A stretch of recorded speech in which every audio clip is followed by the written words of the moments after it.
పని చేయుట చాలా మంచిది కదా, అందరం పని చేస్తాం. కానీ ఆ పని చేయడంలో నిపుణతను సాధించగలిగితే ఆ పని మనల్ని రాజుల ఎదుటికే తీసుకెళ్తుందంట. చాలామందికి దేవుడు తెలివితేటలు ఇస్తాడు, కానీ వాటిని సరిగా వాడరు. వాడవలసిన వాటికి వాడరు, వాడకూడని వాటికి బ్రహ్మాండంగా వాడతారు, జీవితాలను నాశనం చేసుకుంటారు.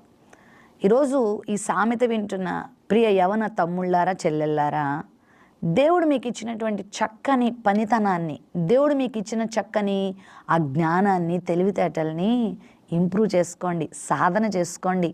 వాటిని ఇంకా సానబట్టండి, వాటిని పదును పెట్టండి. మీలో దేవుడు చాలా శక్తియుక్తులు దాచిపెట్టాడు. బద్ధకస్తులుగా, సోమరిపోతులుగా బ్రతకద్దు.